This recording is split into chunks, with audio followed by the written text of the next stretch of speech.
Hey guys, tonight we're going to dive into a topic that, on the surface, seems like pure relaxation and luxury Roman public baths. You picture marble floors, soothing steam, perhaps a gentle massage, and the murmuring of polite conversation. You might even imagine yourself, weary from a day of chariot racing or crafting epic poetry, sinking into a warm, mineral-rich pool. The air, thick with the scent of perfumed oils, wraps around you like a soft blanket. Perhaps you're envisioning a grand complex, mosaics gleaming under the glow of oil lamps, a place where senators and citizens alike mingle, shedding the day's burdens in a communal embrace. You can almost feel the warm water lapping at your skin, hear the distant echoing splash from the frigidarium, and smell the faint, earthy aroma of the heated bricks beneath your feet. It sounds idyllic, doesn't it? A haven of wellness and social connection in the heart of ancient Rome. But here's a little reality check for you if you were actually transported back in time and dropped naked into one of these ancient Roman spa days. You'd probably be begging for a modern-day bottle of hand sanitizer and a very, very long shower. You might not even survive the experience. The truth about these grand communal spaces is far more disturbing than the history books often let on, particularly when we're trying to drift off to sleep. Tonight, we're pulling back the curtain on the less glamorous, often downright grotesque, aspects of Roman public hygiene, or the distinct lack thereof. So, before you get comfortable, take a moment to like the video and subscribe, but only if you genuinely enjoy what I do here. Now, dim the lights, maybe turn on a fan for that soft background hum, and let's ease into tonight's journey together. You stand at the grand entrance of the Baths of Caracalla, or perhaps the Baths of Diocletian, the sheer scale of the architecture dwarfing you. Sunlight, filtered through high-arched windows, casts long shadows across vast courtyards. The air isn't quite as fragrant as you imagined. There's an underlying, complex scent, a mix of human bodies, damp stone, the faint tang of urine, and something else, something vaguely metallic and earthy. You take a hesitant step inside, your bare feet immediately meeting the cool, smooth stone. The first thing that strikes you, beyond the sheer size, is the noise. It's not a serene hum, but a cacophony of shouts, splashing, the thud of exercise balls, the rhythmic scrape of strigils against skin, and the incessant chatter of hundreds, perhaps thousands, of voices. This isn't a quiet sanctuary. It's a bustling city within a city, alive with activity. You observe the palestra, the open-air exercise yard, where men are wrestling, lifting weights, or playing a version of handball. Their bodies, glistening with sweat and oil, are a testament to physical exertion. You notice the oil, a key component of Roman bathing. It's not just for massage, it's used as a cleaning agent. Think of it instead of soap. They rub oil onto their skin to loosen dirt and sweat, then scrape it off with a curved metal tool called a strigil. You watch a brawny Roman citizen, his muscles rippling, apply oil generously, then methodically scrape himself clean. The mixture that comes off oil, sweat, dirt, dead skin is collected. This isn't just waste, though. Oh no. This scum, as it's politely called, was often bottled and sold. Why? You ask. Because some believed it possessed medicinal properties. Or perhaps it was used as a beauty treatment. Imagine slathering yourself in another person's bodily excretions for better skin. It certainly adds a new, somewhat horrifying dimension to the concept of recycling.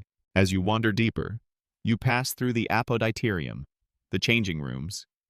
Here, you hang your clothes on pegs, perhaps noticing a small, dark cubbyhole where a slave might guard your belongings, though theft was rampant. And you're well advised to keep your valuables close. The sheer number of people in various stages of undress is overwhelming. There's no real sense of privacy here. Modesty was a rather flexible concept in Roman society, especially in the baths. You might see a vendor hawking snacks, another selling perfumed oils, and perhaps a barber, his sharp razor glinting in the dim light, offering a quick shave. The air here is warmer, more humid, carrying the scent of bodies and stale water. You move into the tepidarium, the warm room. This is where you gradually acclimatize your body to the increasing heat. The air is thick with steam, clinging to your skin, making the marble floor slick underfoot. People recline on benches, chatting, or simply relaxing. The sound of water, constantly flowing, is present everywhere. You might notice small channels or gutters running along the edges of the room, designed to carry away excess water and, presumably, some of the accumulated filth. But how effectively, you wonder, do they truly clean this vast space? The warmth is pleasant, but the pervasive dampness suggests a perfect breeding ground for all sorts of unseen horrors. You see a family, father, mother, and children, all enjoying the tepid warmth. It's a multi-generational affair. A public space for everyone, regardless of age or social standing. Well, mostly. There were often separate times or sections for men and women, though sometimes they mingled. The true test comes as you approach the caldarium, the hot room. The heat is intense, stifling, instantly raising a sweat on your brow. Your skin prickles, and a bead of perspiration trickles down your temple. The air is almost opaque with steam, making it difficult to see clearly. Here, you find large, deep pools of scalding hot water. People are submerged, some groaning in pleasure, others seemingly struggling with the intense heat. This is where the serious cleansing happens. You dip a cautious toe into the water. It's truly, astonishingly hot, almost unbearable. And then you notice a slight cloudiness to the water, a faint, almost imperceptible film on the surface. You suppress a shiver. This water, unlike the chlorinated filtered water of modern spas, is often reused throughout the day, perhaps only changed once or twice, if at all. Think of hundreds, if not thousands, of bodies, all sweating, all shedding skin, all, well, being human in the same communal tub. This brings us to a rather uncomfortable truth: the sheer volume of human bodily fluids and detritus in these communal pools. While the Romans were master engineers, capable of constructing elaborate aqueducts to bring fresh water into the city, the systems for removing waste from the baths weren't always as efficient or as hygienic as one might hope. Water was certainly flowing in, but the turnover in these massive pools was not what you'd call rapid. Imagine 1,000 people using the same public swimming pool for hours on end, without any modern filtration or chemical treatment. The idea alone is enough to make you feel a little queasy. Then there's the issue of relieving oneself. While there were public latrines associated with the bath complexes, these were often communal affairs themselves, with multiple seats over a common trench of running water, lacking any semblance of privacy. And, let's be honest, when nature called mid-soak, not everyone made it to the designated facilities. The temptation to simply relieve oneself in the vast, warm pool must have been, for some, overwhelming. So, yes, you're essentially soaking in a giant, lukewarm soup of human sweat, dirt, oils, and quite possibly, urine and fecal matter. It's a sobering thought, isn't it? The very water meant to cleanse you was, in all likelihood, teeming with bacteria and other microscopic life. The constant flow of people, the lack of proper sanitation by modern standards, and the sheer volume of users meant that the Roman baths, despite their grandeur, were likely breeding grounds for disease. Think of it, you have hundreds of individuals, some perhaps already ill, sharing the same water, the same air, and even the same scraping tools, though wealthy Romans would bring their own strigils. Many relied on shared ones provided by the establishment. The very communal nature that made the baths such a vital social institution also made them incredibly effective vectors for the spread of illness. Historians still debate the true impact of Roman bathing habits on public health. Some argue that the constant exposure to various pathogens may have inadvertently strengthened the Roman immune system, a kind of ancient, involuntary inoculation. Others contend that the baths were significant contributors to the spread of diseases like skin infections, eye conditions, and even more serious ailments due to the unsanitary conditions. It's a fascinating, if somewhat grim, academic discussion. The lack of detailed medical records from the time makes it difficult to definitively quantify the health consequences. However, one thing is certain if you were a germaphobe. Ancient Rome's public baths would have been your personal nightmare. You'd probably spend your entire visit in a state of high anxiety, meticulously avoiding every surface and person. You watch as a young boy, perhaps no older than 7 or 8, splashes gleefully in the caldarium, oblivious to the unseen microscopic world swirling around him. His mother, laughing nearby, seems equally unconcerned. This was simply their reality, their understanding of cleanliness. Our modern sensibilities, shaped by centuries of scientific discovery regarding hygiene and disease, would be utterly appalled. They lived in a world where the concept of germs was entirely unknown, where bad air or imbalances in humors were blamed for illness, not tiny, invisible organisms. So, while you might find the idea repugnant to them, this was simply the way things were, a necessary, even luxurious, part of daily life. The communal aspect was paramount, the social interaction just as important as the physical act of bathing. It was a place to see and be seen, to conduct business, to relax, and to escape the heat of the Roman sun. But beneath the veneer of leisure and grandeur, there was a hidden world of disturbing realities, a constant dance with the unseen forces of contamination. You're still in the caldarium, the oppressive heat and humidity clinging to you like a damp shroud. Your skin feels slick, your hair heavy with moisture. The sounds around you are a muffled echo through the steam, punctuated by the rhythmic scraping of strigils. You see them everywhere now, those curved metal tools, some made of bronze, others of iron, glinting dully in the dim light. You notice a man nearby, his back to you, as a slave diligently scrapes the mixture of oil, sweat, and dirt from his skin. The slave then carefully collects the residue into a small amphora. This isn't just waste. Remember, this gloios, this bodily gunk, was a commodity. It was believed to have healing properties, a kind of ancient, rather gross, balm for various ailments. Imagine being prescribed a poultice made from the scraped-off sweat of a Roman athlete. It makes the idea of a modern-day mud mask seem positively sterile. This concept of shared implements extends beyond just the strigils. While wealthier Romans might bring their own, many bathers would rely on those provided by the establishment. Think of communal towels, communal sponges, all used by countless individuals throughout the day. The idea of sanitation, as we understand it, simply didn't exist. There was no concept of sterilizing tools between uses, no awareness of cross-contamination. You can almost feel the invisible swarm of bacteria, fungi, and viruses making themselves at home on every shared surface. It's enough to make your skin crawl, isn't it?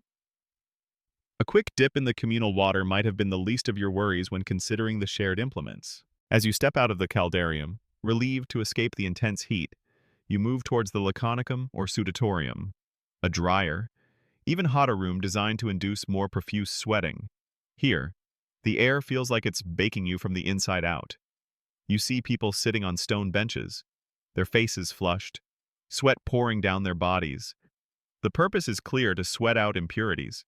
But again, the underlying assumption is that sweating itself is a purifying process, without acknowledging what's left behind on the shared surfaces or in the air.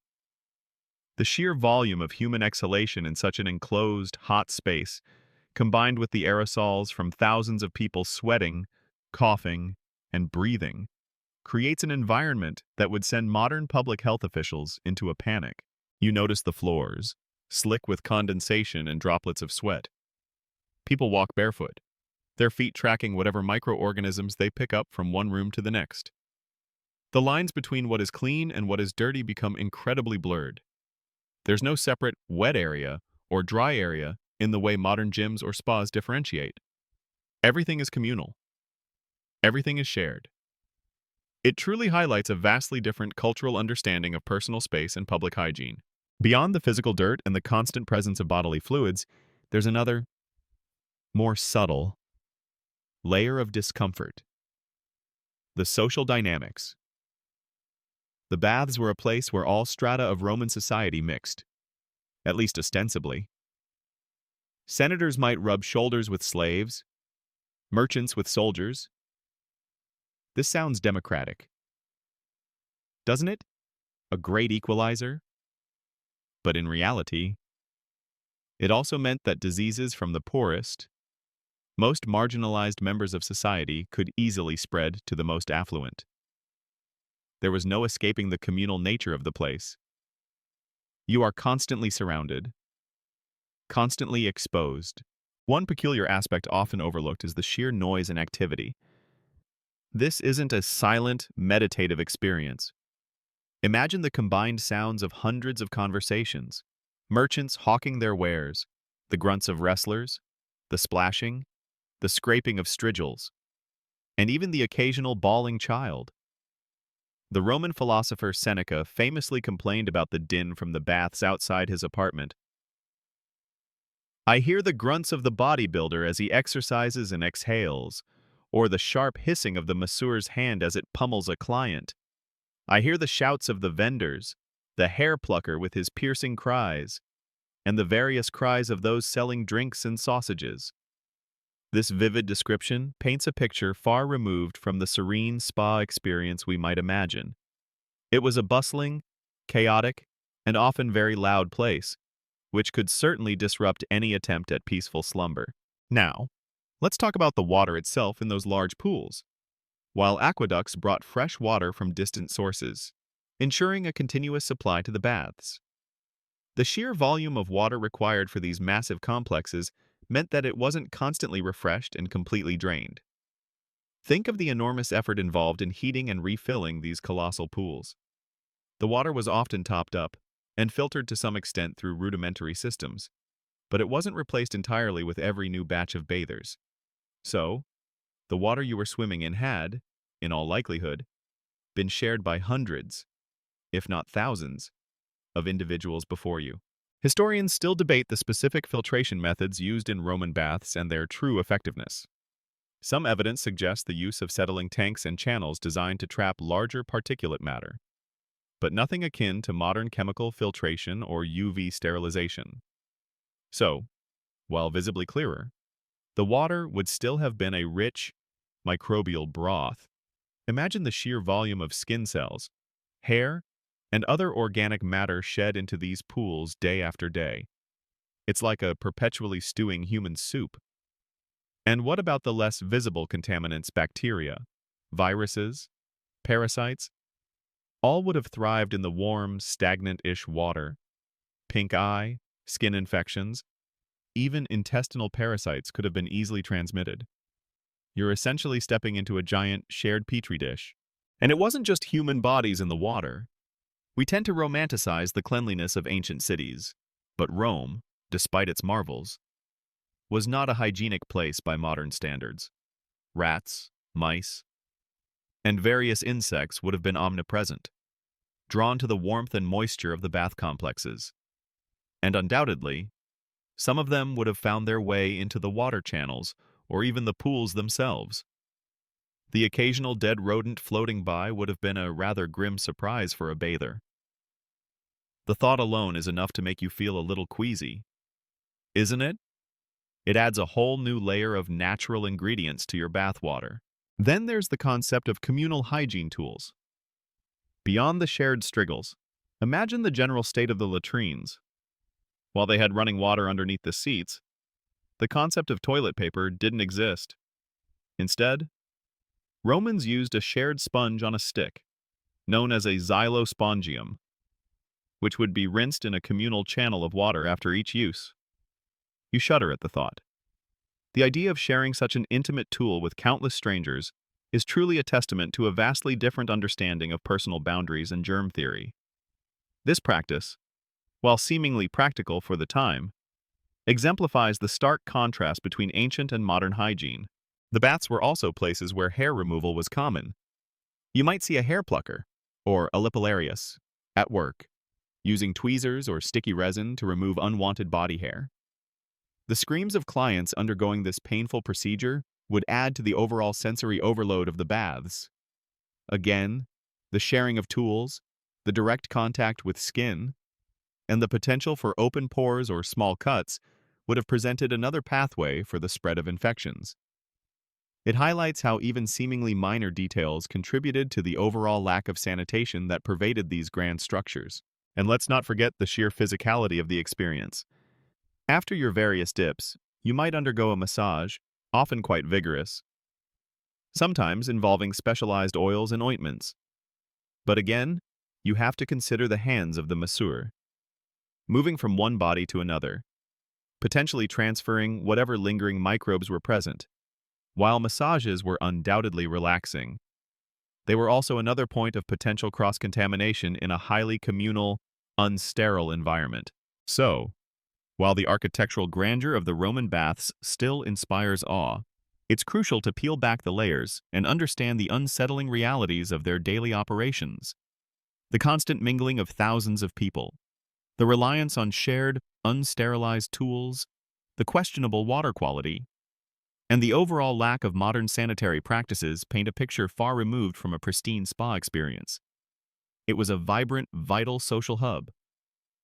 Yes, but also, almost certainly, a giant incubator for disease. You'd be more likely to emerge with a new skin infection or an eye irritation than with a sense of blissful rejuvenation. The Romans, in their magnificent engineering feats, had yet to conquer the invisible world of microbes, and their communal bathing habits put them in constant, intimate contact with the consequences. You're moving through the frigidarium now, the cold plunge pool, a sharp, bracing shock after the intense heat of the caldarium and laconicum. The water is undeniably cold, enough to make you gasp and your skin prickle with goosebumps. This cold dip was believed to close the pores and invigorate the body, a kind of ancient hydrotherapy.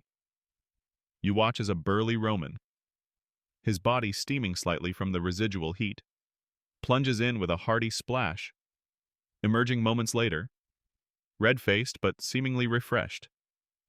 While the cold water itself might have felt invigorating, it also served as another point of potential contamination. Unlike the hot pools, which might have seen some level of natural purification through heat, the cold pools, constantly refreshed with cool water, still circulated the detritus of hundreds of bodies. The idea of bacteria thriving in cooler temperatures, while different from the hot pools, is still present. Beyond the immediate physical environment of the pools, let's consider the less obvious, yet equally disturbing, aspects of the Roman bath experience. Think about the sheer volume of people who used these facilities daily. A large bath complex like the Baths of Caracalla could accommodate thousands of bathers at once, with tens of thousands passing through its doors over the course of a day. This constant stream of humanity, all in various states of undress and cleanliness, created a truly unique, and rather unsanitary, ecosystem. The air itself, thick with steam and the exhalations of so many individuals, would have been a dense cloud of microscopic particles. Imagine a crowded, unventilated room, full of people sweating, coughing, and breathing heavily. Now add high humidity and thousands of years of pre-germ theory. It paints a rather grim picture of the air quality you're inhaling. One of the more unsettling aspects, often overlooked, is the unseen biological waste that would inevitably accumulate. We've touched on urine and fecal matter in the pools, but consider the wider environment. With so many people moving about, going barefoot, and engaging in physical activity, there would have been a constant shedding of dead skin cells, hair, and other bodily effluvia onto the floors and benches. While slaves would have been constantly sweeping and cleaning, their methods would have been rudimentary by modern standards, lacking disinfectants or effective sanitization techniques. So, you're not just walking on stone. You're walking on layers of microscopic human remains. The floors, constantly damp from splashes and condensation, would have been ideal breeding grounds for fungi, leading to common ailments like athlete's foot. You can almost feel the phantom itch just thinking about it. And what about the waste from the on-site barbers and hair pluckers? Shaved hair, plucked hair, perhaps even nail clippings. All these would have contributed to the general biological stew of the bath complex. While some might have been swept away, certainly not all of it would have been collected and disposed of efficiently. It creates a rather vivid and slightly nauseating image of the invisible tapestry of human debris that would have coated every surface. Then there's the surprising, almost unbelievable truth that Roman public baths were not just for bathing and exercise. They were also centers for various other activities, some of them quite unseemly. Prostitution was common in and around the bath complexes, with small cells or cubicles often available for assignations. While not directly impacting the cleanliness of the water, this adds another layer to the disturbing truths narrative. It suggests a more morally ambiguous environment than the serene public spaces often depicted in sanitized historical accounts. The presence of such activities further highlights the chaotic, bustling, and often unregulated nature of these vast public institutions. Another rarely discussed aspect is the role of animal sacrifice in Roman religious practices, which sometimes took place near public spaces, including the baths. While not directly inside the bathhouse, the runoff and general waste from such rituals in proximity to a public gathering place could certainly contribute to unsanitary conditions. The lack of modern waste disposal systems meant that organic matter could easily attract vermin and contribute to unpleasant odors and further unsanitary conditions in the general vicinity. Historians still debate the extent to which the Romans understood the link between sanitation and disease. While they were masters of engineering and built impressive aqueducts and sewer systems like the Cloaca Maxima, their understanding was more about removing visible filth and bad odors, rather than preventing the spread of invisible pathogens. They might have intuitively linked clean water with good health, but without germ theory. Their efforts were largely a shot in the dark regarding microbial contamination. They focused on efficient removal of gross waste, but not on microscopic disinfection. This is a crucial distinction and explains why.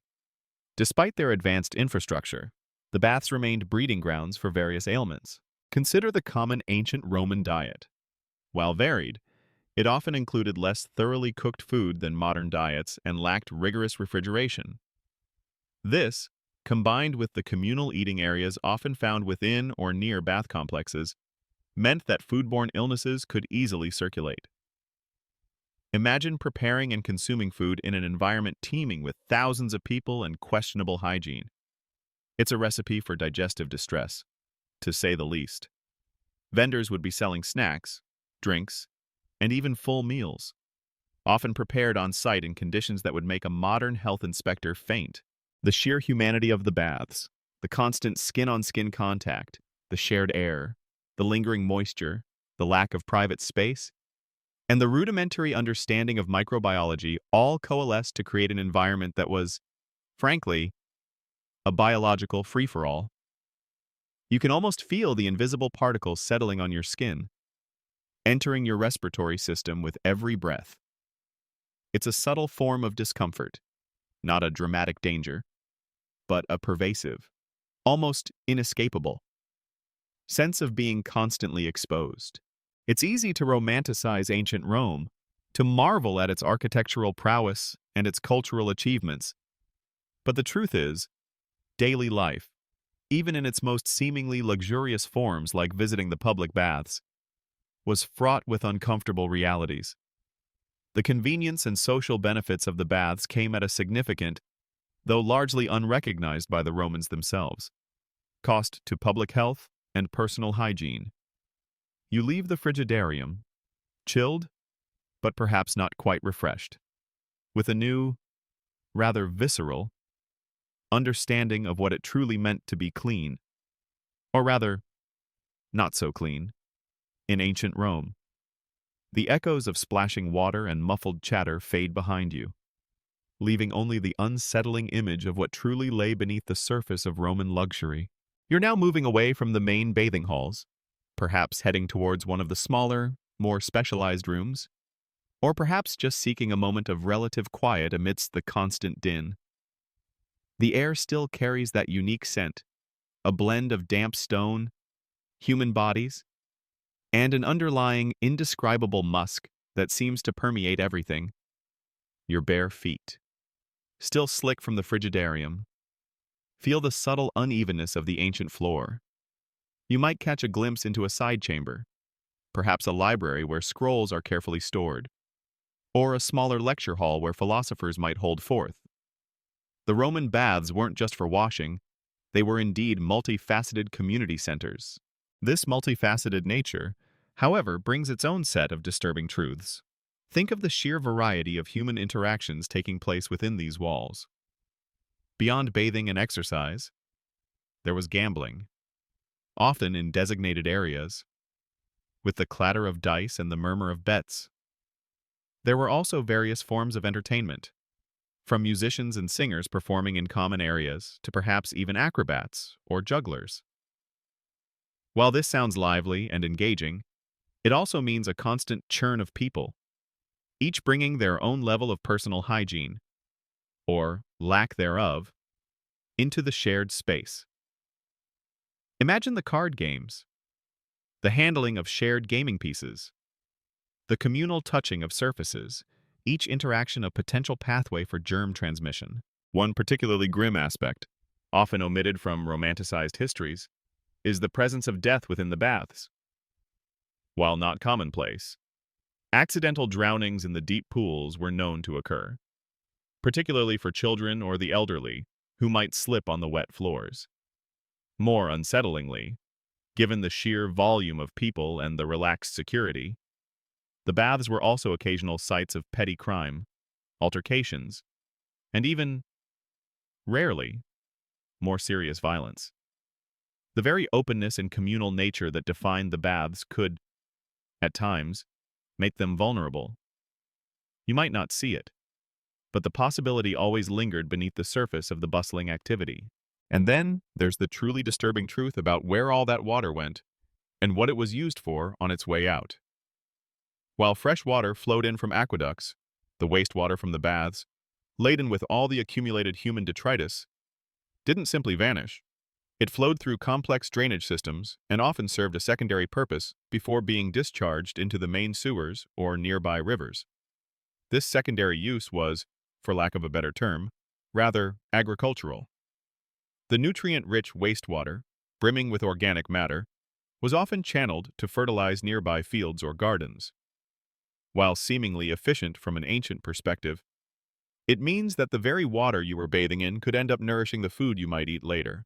It creates a rather unpleasant loop, doesn't it? This brings us to a less common, but equally unsettling, detail: the collection of urine.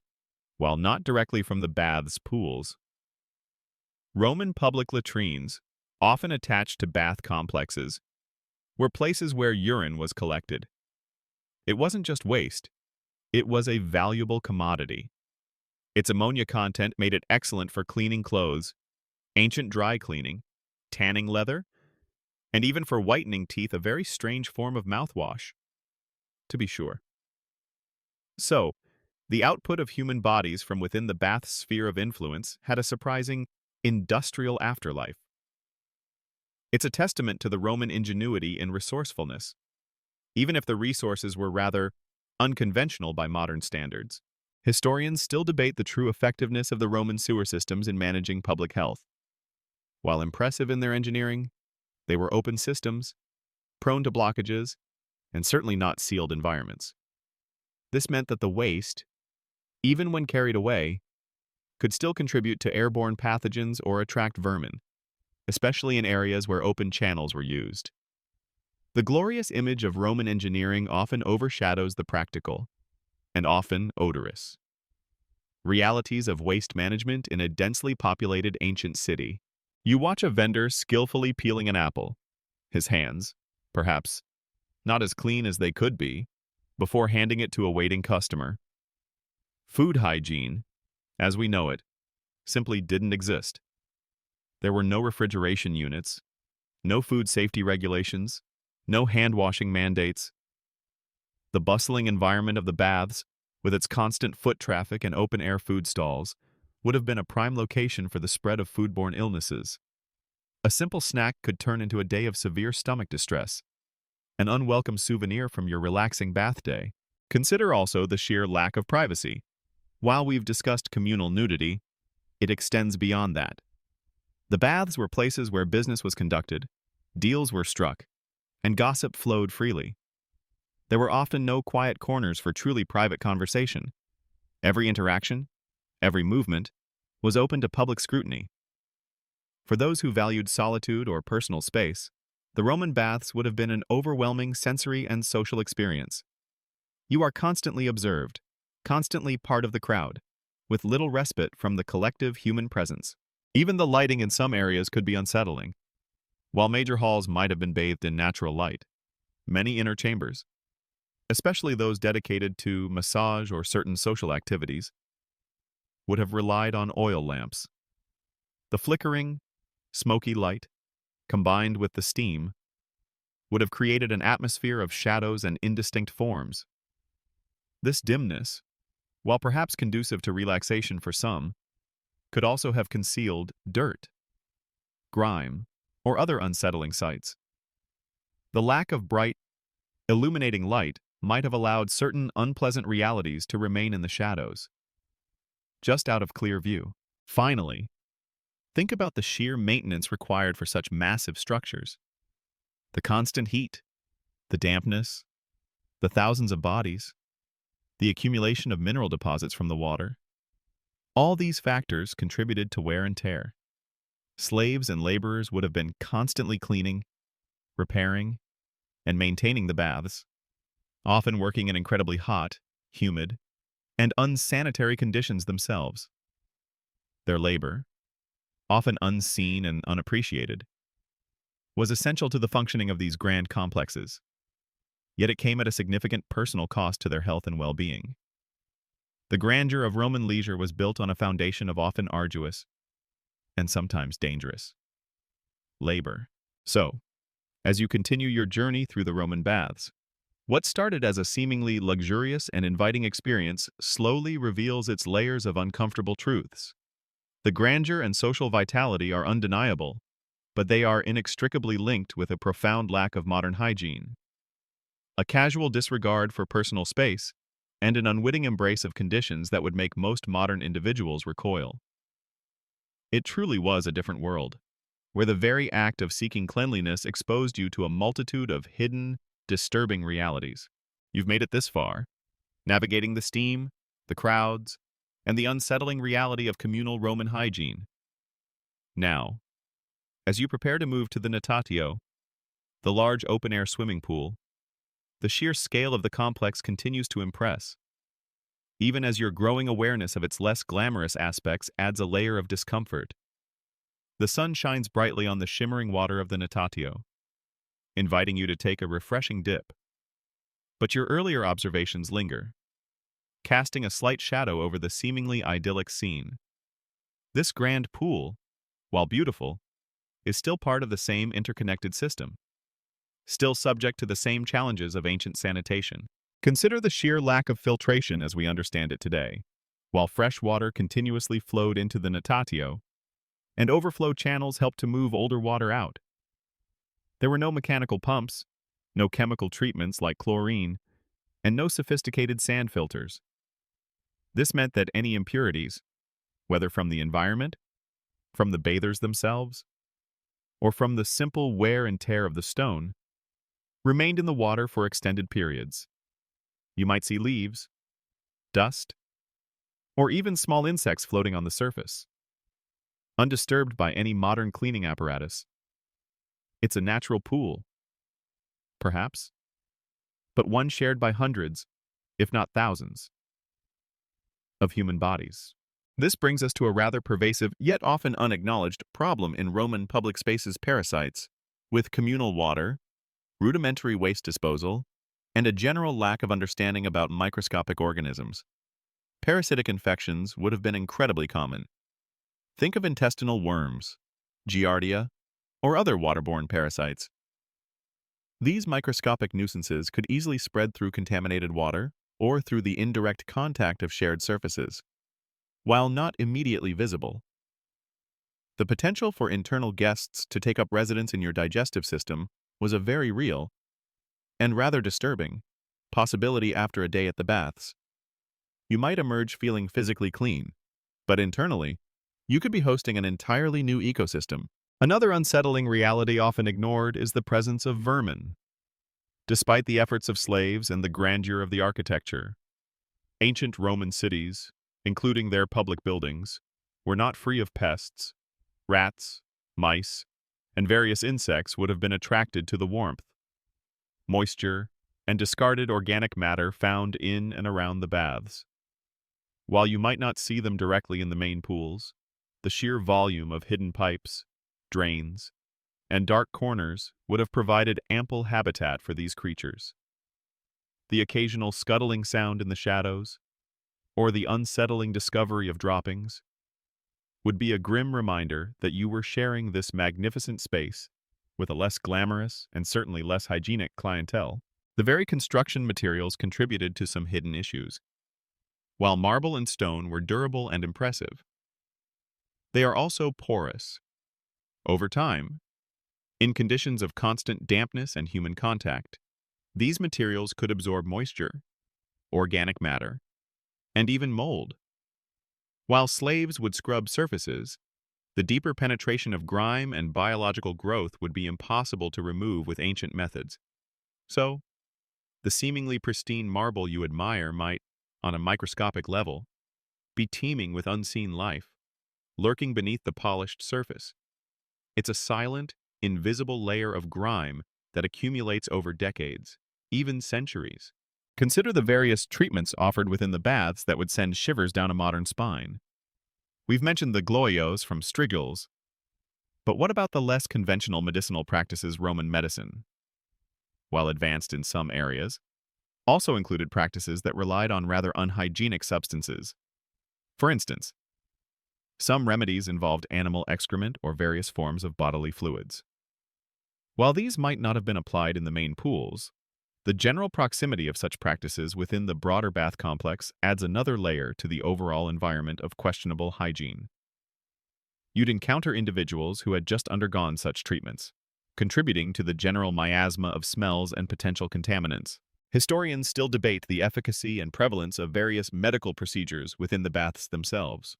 While primarily places of leisure and physical cleansing, some forms of physical therapy or minor medical interventions might have occurred. The lack of sterile environments and tools for such procedures would, by modern standards, pose significant risks of infection. It highlights the vast difference in medical understanding between the Roman world and our own, where even well-intentioned treatments could inadvertently cause harm. Then there's the issue of personal privacy and public modesty. While modern spas often have separate changing rooms, private showers, and secluded areas, Roman baths were profoundly communal. Nudity was largely unremarked upon, and the concept of personal space was far more fluid. While this might seem liberating to some, it also meant that there was little to no barrier against the spread of skin conditions, lice, or other directly transmissible ailments. You're constantly in close proximity to hundreds of other naked bodies, each with their own unique set of potential dermatological issues. Imagine the discomfort for anyone with even a slight sense of shyness, or an aversion to being constantly in the gaze of strangers. The social hierarchy, while often blended in the pools, still played a role in the overall bath experience. Wealthy patrons would have their own slaves to attend to them, providing a buffer against some of the more public indignities. These slaves would fetch clean water for personal rinses, apply oils, and perform the strigiling. However, the slaves themselves lived and worked in the very conditions that were less than ideal, and their constant interaction with various bathers meant they could also be unwitting vectors for disease transmission. It's a complex web of interaction where everyone, regardless of status, was ultimately part of the same biological melting pot. As you step out of the natatio, feeling the cool air on your skin, you can't help but reflect on the disturbing truth that lies beneath the grand facade of Roman luxury. The baths were, without a doubt, a marvel of engineering and a vital social institution. They provided a place for relaxation, exercise, and community building. But they also stand as a stark reminder of a world utterly devoid of modern germ theory, where personal hygiene was a constant battle against unseen forces, and where the very act of seeking cleanliness could inadvertently expose you to a host of unsettling realities. The image of pristine marble and clear water begins to blur, replaced by a more vivid, and perhaps more accurate, picture of a bustling, vibrant, and undeniably unhygienic ancient world. You've witnessed the physical aspects of the Roman baths, felt the heat, the cold, and the pervasive dampness. Now, let's delve into some of the more sociological and medical disturbing truths that permeated these grand institutions. You're observing the sheer volume of activity in the various chambers, people exercising, chatting, playing board games, and even conducting business deals. The baths were, in essence, the ancient equivalent of a community center, gym, and social club all rolled into one. This intense level of human interaction, while fostering social cohesion, also created a perfect storm for the spread of afflictions that were either misunderstood or entirely unknown to the Romans. One of the most persistent and uncomfortable truths about Roman public baths concerns the spread of skin conditions and parasites. With hundreds, even thousands, of bodies sharing the same water, the same air, and often the same unsterilized equipment, it was an ideal environment for transmitting things like ringworm, scabies, and lice. Imagine sharing a hairbrush with 1,000 strangers, and you begin to grasp the potential for infestation. While wealthy Romans had slaves who would manage their personal hygiene with their own tools, the vast majority of bathers would have relied on whatever was available, leading to widespread cross-contamination. The casual nature of shared spaces, coupled with a complete lack of understanding of microscopic vectors, meant that a refreshing bath could easily become the source of a persistent, itchy problem. You might walk in clean, but you'd be lucky to walk out without a new microscopic companion. Beyond the visible conditions, there's the less obvious, but equally pervasive, threat of eye infections. The warm, humid, and often murky waters of the pools were perfect breeding grounds for bacteria that could cause conjunctivitis, pink eye, or other eye irritations. Imagine thousands of people, some with already inflamed eyes, dipping their heads into the same water, wiping their faces with shared hands or cloths. The spread would have been rapid and almost unavoidable. While we might reach for eye drops and antibiotics, a Roman citizen would simply have to suffer through the discomfort, attributing it perhaps to bad humors or the evil eye. The frequent depiction of Romans with various eye ailments in historical accounts might, in part, be attributed to their bathing habits. Then there's the issue of respiratory illnesses. The steamy, enclosed environments of the hot rooms Caldarium, Laconicum were perfect for the transmission of airborne pathogens. Coughs and sneezes, expelled into the thick, humid air, would hang there, inhaled by countless others. Common colds, influenza, and even more severe respiratory infections could easily sweep through the bath complex. For individuals with underlying respiratory vulnerabilities, a visit to the baths could have been genuinely dangerous. The very atmosphere intended to soothe and relax could, in reality, be a dense cloud of microscopic threats. Historians still debate the precise impact of Roman baths on epidemic outbreaks.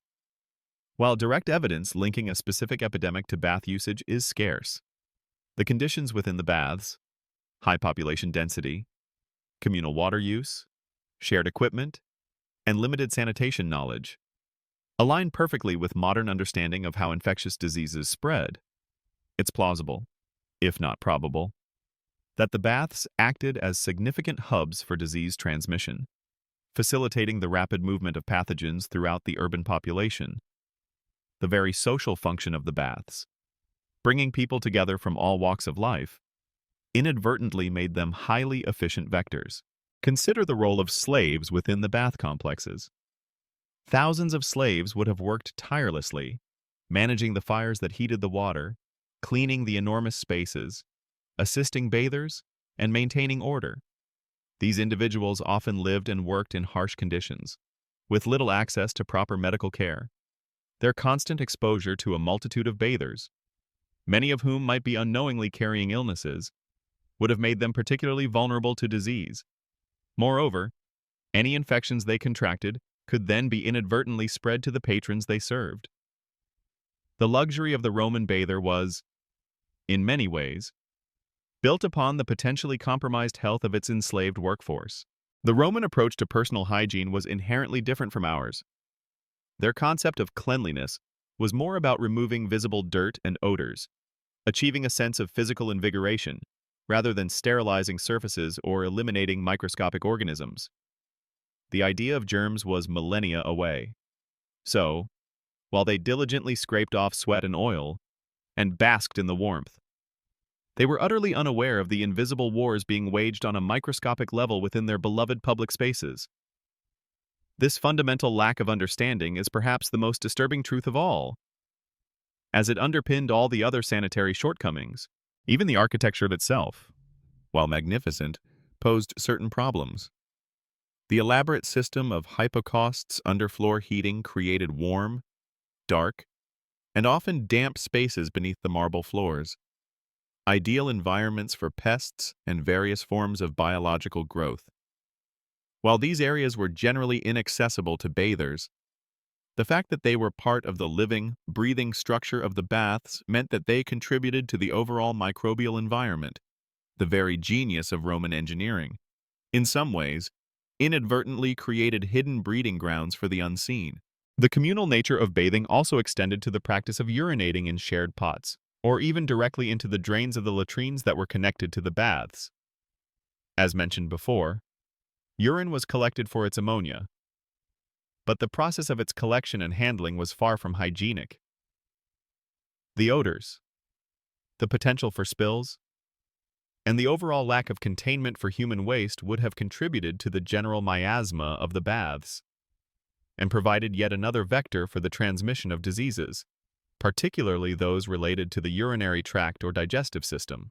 As you conclude your imaginary visit, stepping out of the clamor and steam, you carry with you a much more nuanced, and perhaps less romanticized, view of the Roman public baths.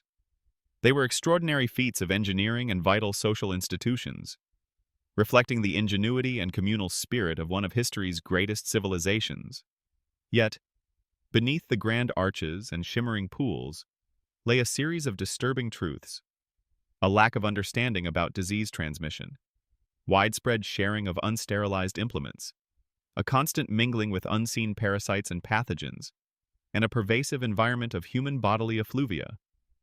The relaxing soak you might have envisioned transforms into a fascinating, if slightly horrifying, journey into ancient public health, reminding you just how far we've come in our understanding of true cleanliness. You're beginning to grasp the full, somewhat unsettling, picture of Roman public baths as you drift from one area to another, perhaps lingering near a portico. You notice the sheer quantity of food and drink being consumed. Vendors weave through the crowds, offering everything from sausages and bread to wine and sweet pastries. The air, already thick with steam and human scent, now carries the aroma of various foods. While this adds to the vibrant atmosphere, it also introduces another layer of potentially disturbing truths related to public health. Consider the journey of that food. In ancient Rome, food preparation and handling standards were, to put it mildly, rudimentary. There were no health inspections, no refrigeration for perishable goods, and often, limited access to truly clean water for washing produce or hands. Vegetables might be grown in fields fertilized by human waste. Remember the bath runoff, and meat could be exposed to the elements for extended periods. When these unhygienically prepared foods were then sold and consumed in a bustling, crowded environment like the baths, where hands were rarely thoroughly washed, the potential for foodborne illnesses skyrockets. You could be enjoying a delicious Roman sausage, completely unaware that it's teeming with bacteria that will soon cause you severe gastrointestinal distress. The idea of a casual snack turning into a debilitating illness adds a rather grim undertone to the leisure of the baths. Beyond the food itself, think about the utensils. While most people would eat with their hands, any shared cups or serving dishes would have been, at best, rinsed with questionable water between uses. The concept of sanitizing tableware was unknown. This means that, with every sip of wine or bite of bread from a communal plate, you were also ingesting whatever microbes the previous users had left behind. It's a subtle form of contamination, but one that could easily lead to the spread of common colds, oral infections, or even more serious diseases. Another unsettling aspect of the baths, particularly for women, was the potential for sexual harassment and assault. While the baths were places of social mixing, they were also public spaces with varying levels of supervision. The communal nudity and crowded conditions could, at times, create an environment where vulnerable individuals, especially women and slaves, might be preyed upon. Historical accounts occasionally allude to such incidents, reminding us that these grand public spaces were not always safe havens for everyone. It's a darker truth that lies beneath the veneer of leisure and community. Then there's the issue of communal waste disposal within the baths themselves. While large public latrines were typically attached, the sheer volume of bathers and the constant flow of activities meant that small, informal acts of urination, or even defecation, might occur in less trafficked corners or dark alcoves. Slaves would be tasked with cleaning these, but in such vast complexes, it would be impossible to catch every transgression immediately.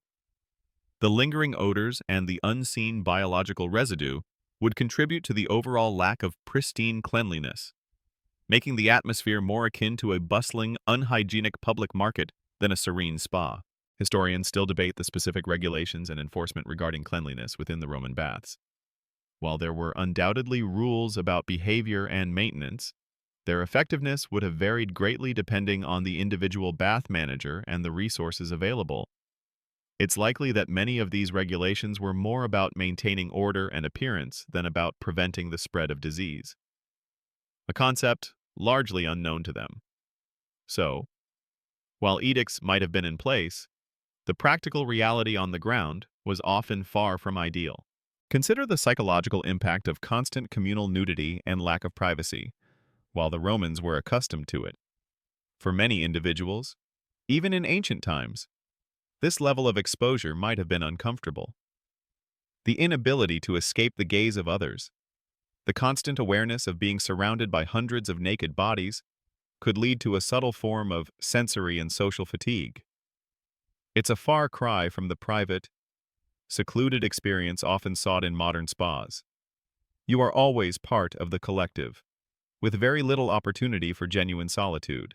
Furthermore, the very sounds of the baths, which we touched upon earlier, contribute to the disturbing truth of the experience. Seneca's complaints about the grunts of masseurs, the shouts of ball players, and the cries of vendors highlight a place of constant, overwhelming noise. For someone seeking genuine relaxation or a moment of quiet contemplation, the baths would have been anything but. It's a reminder that what we perceive as leisure might have been a completely different sensory experience in ancient times, one that could be grating and exhausting rather than soothing. And finally, think about the cumulative effect of all these factors on the overall health of the Roman population. While the baths were a source of warmth and social connection, their inherent unsanitary nature almost certainly contributed to a baseline level of chronic infections and illnesses. The Romans were a hardy people, but they constantly battled against diseases that we now understand were exacerbated by their public health practices. The grandiosity of their engineering often masked a profound vulnerability to the microscopic world. It's a testament to human resilience that they thrived despite these challenges, but it also paints a very different picture of their daily struggles with health and hygiene. As you step out of the bath complex and back into the bustling streets of ancient Rome, the lingering dampness on your skin and the faint, complex scent of the baths cling to you. The image of serene marble halls and glistening water is now interwoven with the less pleasant realities, the constant flow of human waste, the invisible threats of bacteria and parasites, the lack of privacy, and the sheer chaotic energy of thousands of people coexisting in one vast, damp, and often unhygienic space. The Roman public bath, a marvel of ancient engineering and a cornerstone of social life, was also, in many unsettling ways, a crucible of public health challenges. You've explored the visible and invisible aspects of the Roman public baths, from the architecture to the microorganisms. Now, as you mentally step into the more specialized areas, perhaps the destrictarium for more vigorous scraping or even the cubicula for individual services, you begin to uncover truths related to personal care and the often grim realities of the human body in ancient times. The constant movement of people, the interplay of light and shadow, and the ever-present hum of voices continue to define the atmosphere, even as your perception of its underlying sanitation grows more critical. Consider the various cosmetic treatments and rituals that took place within, or in very close proximity to, the baths.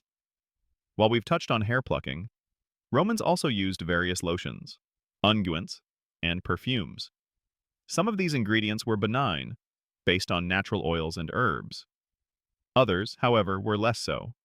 For instance, the use of lead-based cosmetics was not uncommon. While the Romans valued a pale complexion, they were unaware of the long-term toxic effects of lead, which could cause a range of neurological problems and even death. So, while you might be applying a seemingly harmless face cream after your bath, you could inadvertently be poisoning yourself. Slowly but surely. It adds a rather chilling dimension to the concept of ancient beauty standards. Then there's the issue of dental hygiene. While Romans had some methods for cleaning teeth, such as chewing sticks or using abrasive powders, these were rudimentary. The communal nature of the baths, where people would be in close talking proximity, would have made the presence of poor dental hygiene quite evident. Imagine the bad breath, the visible decay, and the discomfort that must have been pervasive. Furthermore, any dental procedures or tooth extractions that might occur, whether by a barber surgeon at the baths or elsewhere, would have been conducted without anesthetics or sterile tools, leading to immense pain and a high risk of infection.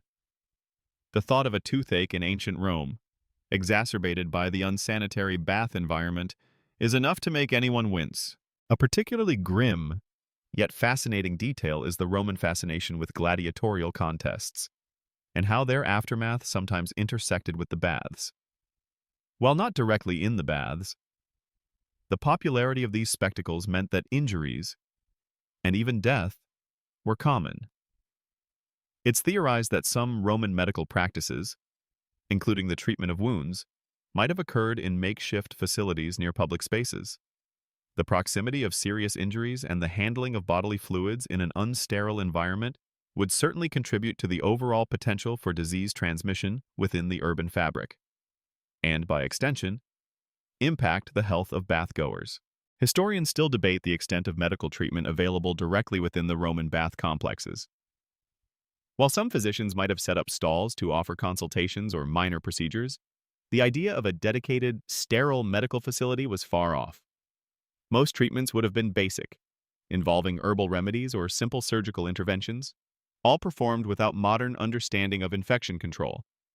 This means that a minor cut or scrape, sustained at the baths or elsewhere, could easily fester and become a life-threatening infection, especially in such a bacteria-rich environment. Consider the social pressure to conform to bathing rituals. For Romans, bathing wasn't just about hygiene, it was a fundamental social obligation. To not bathe regularly was considered uncouth, even barbarous. This social pressure meant that individuals, regardless of their personal health or comfort, would regularly frequent the baths. If you were feeling unwell, perhaps with a contagious illness, you might still feel compelled to attend, inadvertently spreading your illness to others. The social imperative to participate trumped any individual health concerns, simply because the understanding of disease transmission wasn't there. The sheer volume of water required to operate these massive complexes was enormous. And while aqueducts brought fresh water in, the process of heating that water consumed vast quantities of wood and labor. This continuous demand put a significant strain on natural resources, leading to deforestation in surrounding areas.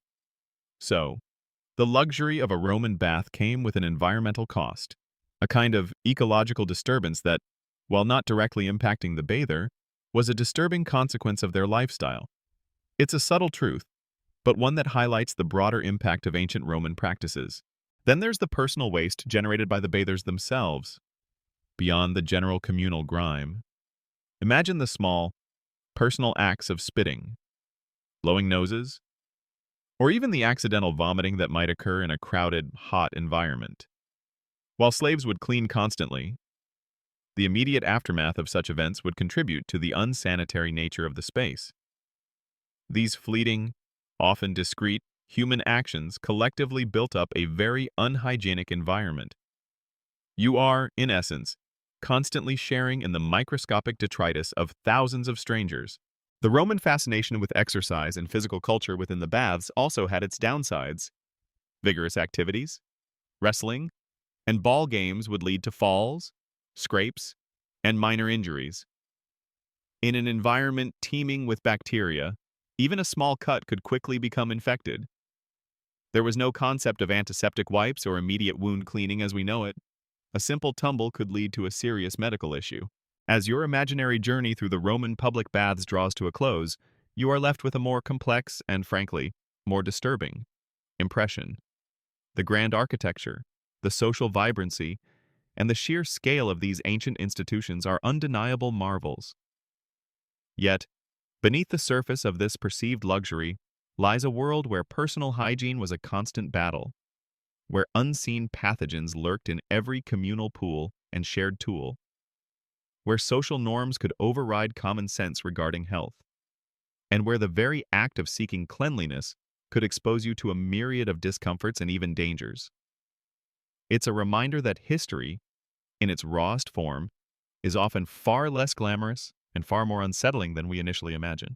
You've delved deep into the fascinating, yet often unsettling world of Roman public baths.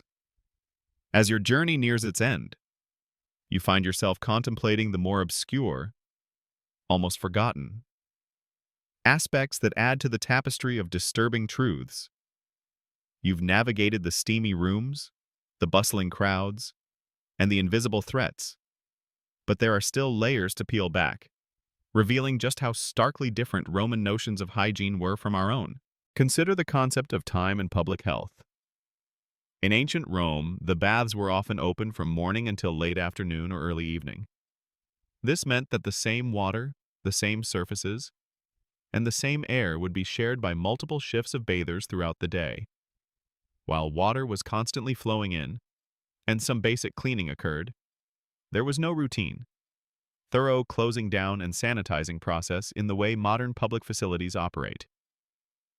So, if you were an evening bather, you were essentially stepping into an environment that had already hosted thousands of people over many hours, accumulating all their biological contributions. The later in the day you visited, the more concentrated the human soup became. It's a subtle detail, but one that drastically alters the perception of cleanliness depending on your time of visit. Then there's the surprising connection to medical waste, albeit ancient forms. While not as clearly defined as modern medical waste, the baths, being centers of physical activity and sometimes minor medical interventions, would have accumulated discarded bandages, and possibly even the refuse from minor wound treatments. The disposal of such materials would have been rudimentary, often simply added to general waste, which could then attract pests or contribute to localized contamination.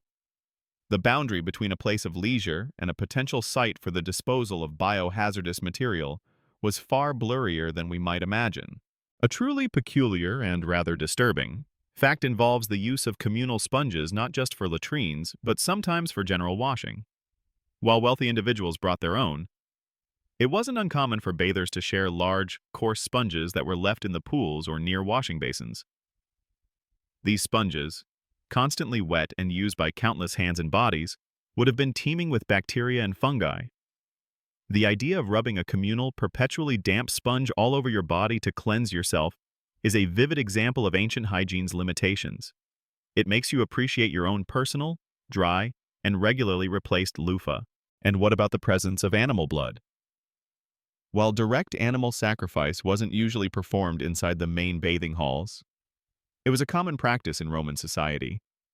The runoff from these sacrifices in public areas, or the handling of animal products like fats for oil or hides for leather that might be sold near the baths, could introduce animal pathogens into the urban environment.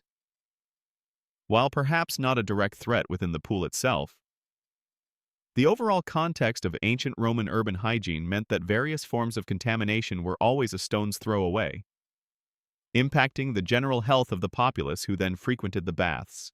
Historians still debate the specific types of diseases that were most prevalent due to bath usage. While skin and eye infections are commonly cited, some scholars suggest that the constant warm, humid environment, combined with shared air and water, could have exacerbated conditions like tuberculosis or various forms of respiratory infections. The difficulty lies in isolating the impact of baths from the myriad other unsanitary conditions of ancient Roman cities. However, the evidence strongly points to the baths as significant incubators and accelerators for the spread of numerous ailments. Consider the odors. Beyond the pleasant perfumes and oils, the underlying scent of human bodies, sweat, dampness, and decaying organic matter would have been constant. In a society without modern deodorants, air fresheners, or robust ventilation systems, the cumulative smell of thousands of people in close proximity, combined with the general urban miasma, would have been a powerful, and often unpleasant, sensory experience. Imagine the olfactory assault upon entering the bustling complex. A far cry from the fresh, clean scents of a modern spa. The constant need for slaves to clean and manage waste cannot be overstated. Their work was arduous and often highly unpleasant. They would have been exposed to all the diseases, all the grime, and all the biological waste that we've discussed. Their health and well-being were secondary to the comfort of the patrons. This exploitation, while a disturbing truth of Roman society in general, takes on a particularly grim dimension in the context of maintaining these luxurious spaces. The hidden suffering of the enslaved workforce is an integral, if often unacknowledged, part of the bath's story. Finally, think about the psychological aspect of enduring discomfort and potential illness as a normal part of life. For a Roman citizen, the daily experience of minor infections, skin irritations, or stomach upsets might have been simply the way things were. There was no expectation of the sterile environments we now take for granted. This acceptance of a lower baseline of public health, born out of necessity and a lack of scientific understanding, is perhaps the most profound disturbing truth. It highlights a resilience that we, in our hyper-sanitized world, can barely comprehend. The Roman baths were a testament to human ingenuity and communal spirit, but also a stark reminder of a time when the battle against the unseen world of microbes was largely fought in ignorance. You've journeyed through the steamy, bustling, and often unnerving world of Roman public baths. As you stand now, perhaps at the very edge of the vast complex, looking back at the imposing arches and the glint of water, the sheer scale of the operation still commands awe. Yet your understanding is now layered with a profound appreciation for the disturbing truths hidden beneath the marble and grandeur. We've explored the physical filth, the unseen biological threats, and the social complexities. Now, let's consider the lasting echoes of these practices and the sheer audacity of Roman engineering in the face of widespread ignorance about hygiene. One final, often overlooked, unsettling truth relates to the legacy of the baths on public health over centuries. While the Roman Empire eventually declined, many of its cities, and indeed some of its bath complexes, continued to be used, sometimes in diminished capacities, for centuries. The knowledge of their advanced engineering was often lost. and subsequent generations might have used the structures without the benefit of consistent water supply or maintenance. This could have led to even more unsanitary conditions over time, turning once grand leisure spaces into sources of widespread disease in later periods. The shadow of their initial design, without proper upkeep, could linger for centuries, posing a continued health risk to those who inhabited their ruins or repurposed their spaces. Consider the sheer volume of water usage in these complexes. While efficient for the time, the constant influx and outflow of water, laden with human waste and detritus, impacted the surrounding environment. Rivers and water sources downstream from major Roman cities, especially those with extensive bath complexes, would have been significantly polluted. This pollution, while not directly impacting the bathers themselves, had a broader ecological and public health consequence for communities living downstream. It's a subtle yet pervasive environmental disturbance that highlights the scale of Roman urban living. Another disturbing yet academically fascinating point is the evolution of Roman sanitary practices throughout the empire's history. While we often speak of Roman baths as a monolithic concept, their design, usage, and accompanying sanitary measures likely evolved over time, influenced by various emperors, technological advancements, and perhaps even lessons learned from outbreaks, though without germ theory. Such lessons would be observational rather than scientific. Historians still debate the variations in hygiene standards between different bath complexes and across different periods of Roman history. Some baths might have been cleaner, better managed, or had more advanced waste removal systems than others, creating a diverse spectrum of sanitary realities. It's not a single, unchanging truth, but a complex, evolving picture of ancient public health. The very concept of rejuvenation at the baths takes on a darker hue when you consider the potential for acquiring new ailments. You might have felt invigorated by the hot and cold plunges, your muscles relaxed by massage, but you could also be leaving with a fungal infection, a new parasite, or a nascent respiratory illness. The clean feeling was largely superficial, a triumph of sensory experience over microbiological reality. The Romans truly believed they were cleansing themselves, purifying their bodies, when in fact, they were constantly exposing themselves to a microscopic ecosystem of their own making. And finally, perhaps the most profound disturbing truth the invisible world that the Romans could not comprehend. Despite their genius in architecture, engineering, and social organization, they were utterly blind to the true agents of disease. The idea of tiny, invisible organisms causing illness was millennia away. They lived in a world where illnesses were attributed to divine wrath, bad air miasma theory, or imbalances in the body's humors. This fundamental ignorance meant that even their best efforts at cleanliness were often insufficient, and their most luxurious public spaces were, by modern standards, biological hazards. It's a humbling reminder of the limits of human knowledge, and the silent, relentless struggle against forces entirely unknown to them. As the sun begins to set over the ancient ruins, casting long, solemn shadows, the clamor of the bathhouse fades into a distant memory. The steam dissipates, and the crowds are gone. What remains is a profound appreciation for the ingenuity of the Roman people, who built these magnificent structures for leisure, health, and social connection. Yet, accompanying that admiration is an undeniable sense of unease, a lingering awareness of the less glamorous, often grotesque, truths that were woven into the very fabric of their daily lives. The Roman public baths were a testament to human aspiration and community, but also a stark, silent monument to a world grappling with health and hygiene in the dark. Without the guiding light of modern science, the grandeur was real, but so was the grim reality beneath the surface.